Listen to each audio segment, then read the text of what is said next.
When trying to beat Minecraft as fast as possible on a random seed in the new versions, you will have to kill blazes for their blaze rods. But is there a better way of doing this? In the current world record, over 1/4 of the time was wasted hunting down blazes. Today guys, I will be showing some new tricks which will cut that time in half.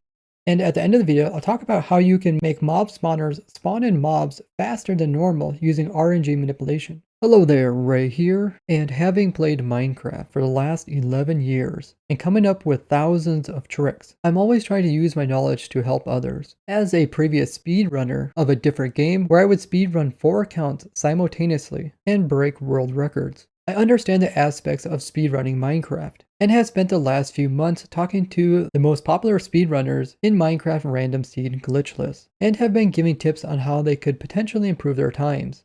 A few months ago, while watching one of Illumina's streams, I noticed that there was a lot of downtime of him just waiting for blazes to spawn.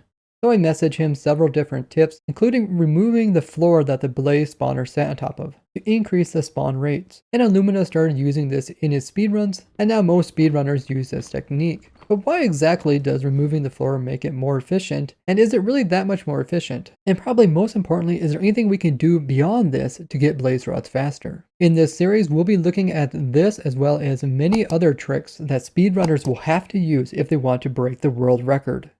So first, let's take a look at spawners from the perspective of a speedrunner. When they get here and actually find another fortress, they're typically looking for any blaze spawner. This allows them to get repetitive spawning of blazes without having to rely on the natural spawning of mobs inside of a fortress. There's typically 2 types of spawners that speedrunners kind of notice. These ones that are out in the open, which really don't have too much protection. And there's also the ones that are inside of the netherrack and are enclosed and protected from gas fireballs or other blazes. So out of these 2 different types of situations, which one do you think is going to produce more blazes? In a 10-hour test, an open blaze spawner like this produces an average of 4.72 blazes per minute. With an enclosed one like this, after a 10-hour test, we have an average of 4.76 blazes per minute. You might think that the closed one actually did better, but because the numbers are so similar, after a 10-hour test, a small difference between the numbers is most likely due to RNG. RNG stands for random number generator, and there is 2 main types of RNG that can occur with any type of mob spawner. The first one determines how long the blaze spawner should wait before producing more mobs. The second one is where to actually put the mobs once they are spawned in. We can actually look at some of the information that this block has by doing this command here. So right here where it says minimal spawn delay, this is the minimal amount of time I'll wait for a blaze to spawn in. There's also a maximum spawn delay, which is 800, and the game will start counting, and when it reaches a number that is randomly chose between these 2 numbers, it will then spawn in blazes. These numbers are illustrated in game ticks, which happen 20 times a second. So this means it happens between 10 and 40 seconds. And if you're a speedrunner and you have to wait 40 seconds just to get some blazes, that is a lot of time wasted. Before I explain how it's possible to manipulate the RNG of a spawner, so instead of taking between 10 and 40 seconds, it will always just take 10 seconds. Let's first take a look at how spawners work. But this isn't the only information that we're provided. With the command, we can also see the exact delay which we have to wait in order to get some more blazes to spawn. Now this number only goes down when the player is near the blaze spawner. So notice as the numbers get smaller, the little blaze figure starts rotating faster and faster. We're getting very close, and now it should hit 0, and we got some blazes to spawn in. And then you can see that it chose another number in order to spawn in the next wave of blazes. So this means a speedrunner can typically wait around 25 seconds for each wave of blazes to be spawned in. Besides that, there's some also useful information in here. We can see the required player range, which is 16. This is measured in blocks or meters. This requires the player to be within 16 blocks of the spawner in order for it to start counting down. And this is pretty useful to know because if you have 2 blaze spawners that are close enough, you can stand in the center and activate both of them. So standing within 16 blocks of 2 spawners, or a maximum of 32 blocks apart, you can essentially double the amount of blazes spawning in. Here's a clip of Illumina running between 2 blaze spawners. Now there's a little bit of distance between these 2 spawners. My question to you guys, how do you think you should handle the situation? This is a very difficult decision to make as a speedrunner. But if we break it down, we can see that the distance he is running is 4 different structures. We got 2 blaze spawners, we got a hallway, and we have a 4-way overhang. So if we add up the distance between the 2 spawners, it is 38 blocks, meaning that it's impossible for him to stand in the center and activate both of them. So even though it's very tempting to run between 2 spawners, it's not worth it if they are greater than 32 blocks. But if these 2 spawners were 32 blocks or less, he could stand in the center of them and only leave that position once one of the blaze spawners spawned in some blazes. And then at that moment, you should go over and kill those blazes, and if more don't spawn in the meantime, go back to your center spot. This can be tricky to pull off, especially if you can't see both blaze spawners and you're not sure if new blazes spawned in. But the chances of you coming across a double blaze spawner is quite rare, especially in the 1.16 speedruns where just finding another fortress is difficult. Let's say you just have a single blaze spawner. What can you do to get the best possibility of getting blazes to spawn from it? Now let's look at where the game will attempt to place in the blazes.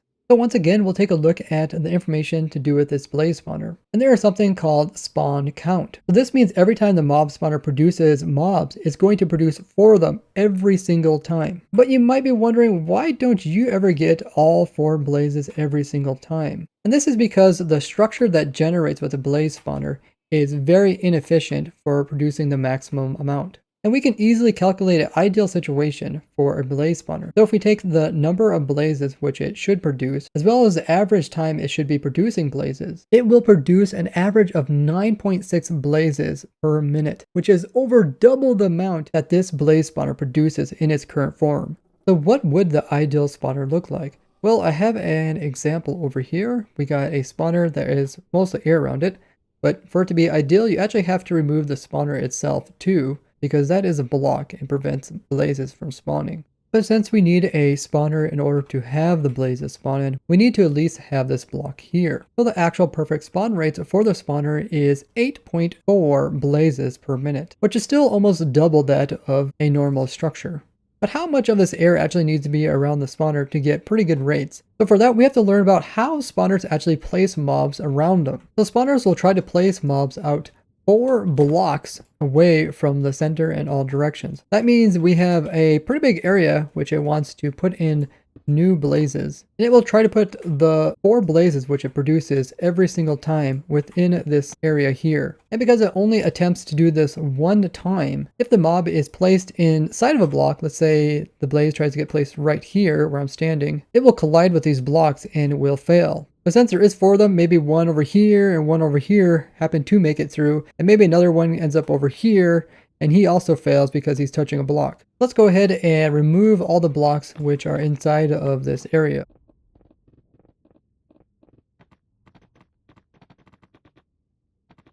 So we got our 9x9 square here, but besides just spawning blazes at this Y level, it also tries to spawn them at this Y level here. Let's go ahead and mark that out and remove any blocks in it.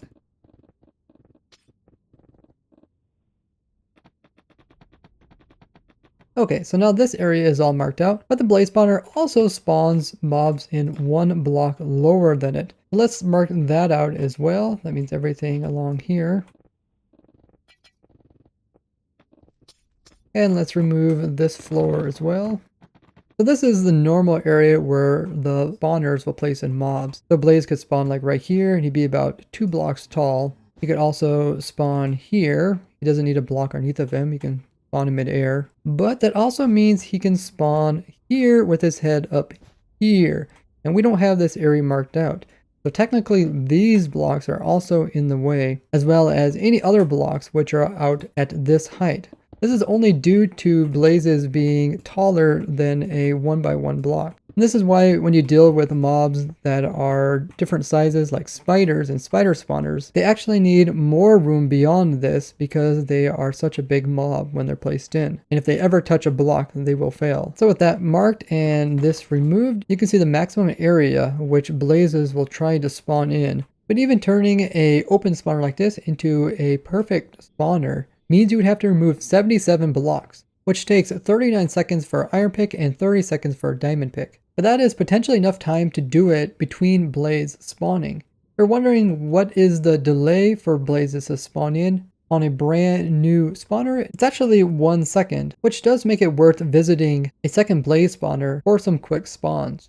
But getting back to how much blocks should be removed during a speedrun. Here we see a speedrunner mining the nether rack above the spawner. But knowing that spawners will spawn them one block above and their head needs an extra one, we can see that we don't need to actually remove any nether rack above this. But the spawner doesn't actually evenly place mobs within this area. So over here I have a test where we have blaze spawner that is completely encased in blocks. So if blazes want to spawn, they have to spawn at least this far away or further. There is 16 blocks around here, and if we would run this on average, we would see 4.96 blazes per minute. So using the same 16 blocks, we just moved them out 2 blocks. This is still within the area that blazes want to be spawned in. And with this formation, it produces 6.2 blazes per minute, which is a 20% increase. Because blaze spawners are more likely to place mobs closer to the spawner than farther away. But what if you can't kill all the blazes before new blazes try to get spawned in? Do having a bunch of blazes or mobs standing around the spawner prevent other mobs from getting spawned in? So without these mobs in here, it produced an average of 6.2 blazes per minute. But with them in here, it only produced an average of 2.9 blazes per minute. So just by leaving some blazes behind can prevent all 4 new ones from spawning in.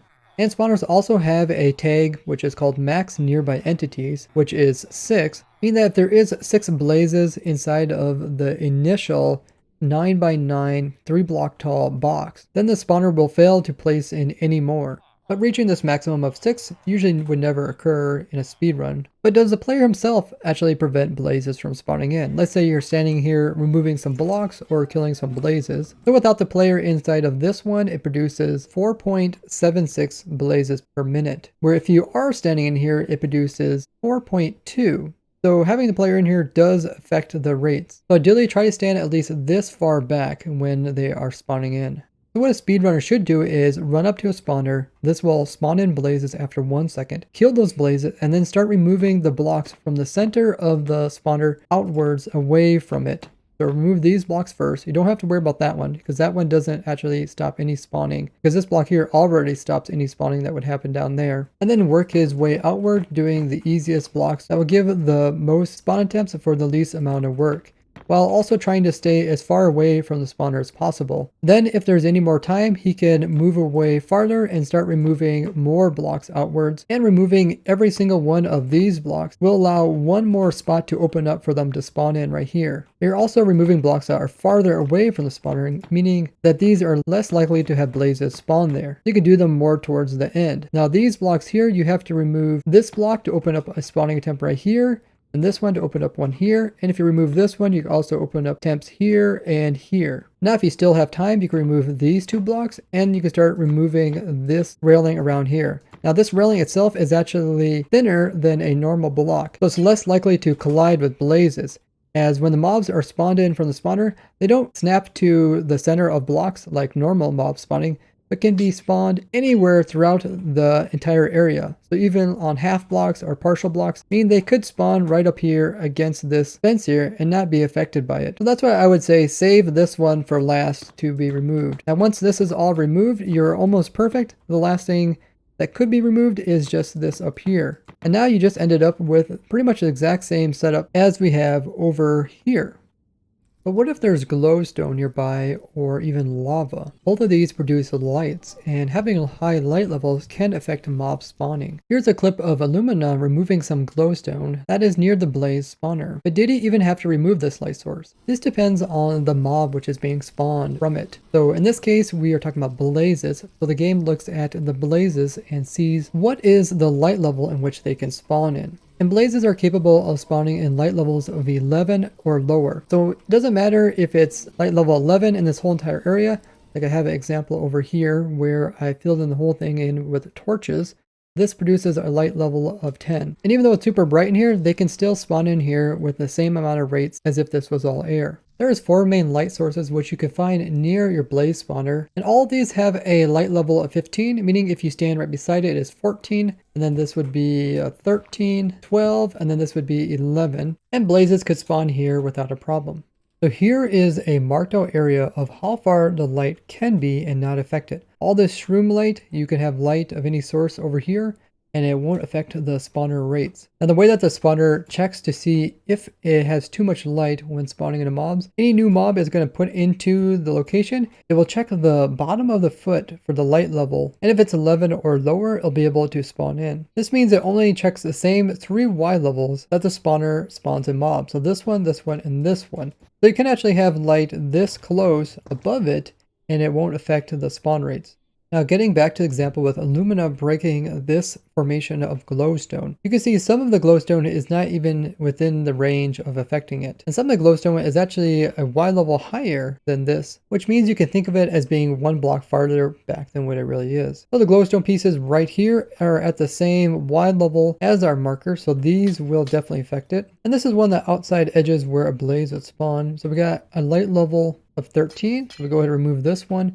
Now we're sitting at 12, which is really close. Let's go ahead and remove this level here. And now you can see we're sitting at 11. So all this glowstone back here, even this piece here isn't affecting the spawn rates. So these aren't affecting it because they're 1 block higher. So by the time the light level goes down and then over, it's 1 level too short to affect it. And then this piece here isn't affecting it because there's these blocks in front, which means the light level has to go down and over, which also makes it too weak to affect it. So instead of him removing this huge chunk of glowstone, he could have left it and spent more time removing blocks inside of the blaze spawner. Now this can be quite difficult to judge on the fly, but just like speedrunners are good at judging distances that they can jump, you can also learn to judge the distance of nearby light sources. Now before I talk about RNG manipulation, the second to last thing that I want to talk about is how the difficulty of the game plays effect. Now, as you guys know, easy difficulty makes the game easier, normal is pretty average, and hard makes it harder.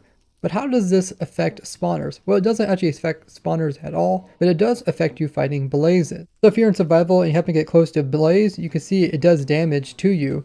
And this damage is scaled because of difficulty. If you're on easy, it does 4 damage, normal is 6, and hard is 9, which is quite a bit. Especially if you're a little bit unskilled, you might accidentally get too close to them, or they might spawn directly onto you and do a large amount of damage. The difficulty has no part when it comes to the fireballs that they shoot or the fire damage. So every time you get hit by a fireball, it'll do so much damage, and then it also catches you on fire, and it does that fire damage. It will always be 9 damage.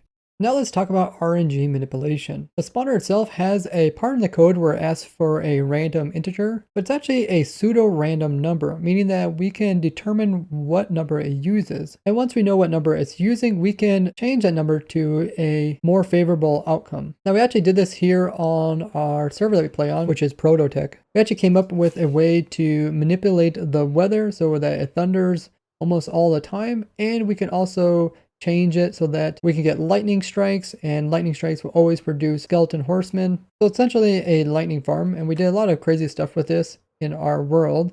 All this is 100% vanilla survival. We collected all these guys during Halloween, even got a diamond one. Now this was all possible because of RNG manipulation. Let's just talk about the actual part that would be used for spawners, which is this part over here. This is in a woodland mansion checking area. So this is somewhere where the game wants to place in a woodland mansion, but there's not a favorable condition here, so instead it fails. But every time one of these chunks in this area that it checks gets loaded again, it ends up setting the random number to a known value. Once we have this known value, we can go ahead and add other stuff on top of it. And that's what all this lava here was for, to add more numbers onto it until we get a favorable outcome. And we can apply the same resetting of the number to a spawner so that we always get 10 seconds between mob spawning. But besides needing this outrageous amount of redstone and knowledge and time consuming thing just to perform RNG manipulation on a blaze spawner, we have an actual bigger problem, which is this only applies to the overworld, and in other dimensions, we can't use this woodland mansion to change the RNG. And in the nether dimension, there's nothing else that can do the same thing. But besides that, this actually only works up until version 1.12. In versions beyond that, it's no longer possible to perform this type of RNG manipulation. I want to give big thanks to Molky as well as Ali the Coder for checking into the Minecraft code to confirm all my testing, as well as Earth Computer and CheaterCodes for the code checking of the spawner RNG manipulation. If you guys would like to learn more crazy tricks that you can perform in survival like we did here on ProtoTech, put a bunch of different links down in the description. And I would really appreciate if you guys would just subscribe as well as share this video with other Minecrafters, as I put a lot of time and effort into my videos. But in the end, it might come down to just someone finding a looting 3 sword in a rune portal and killing 2 random blazes in a fortress and getting 6 blaze rods to finish the run. But that's for another video. I would like to thank you guys for watching, and I'll see you guys in the next one. Bye bye!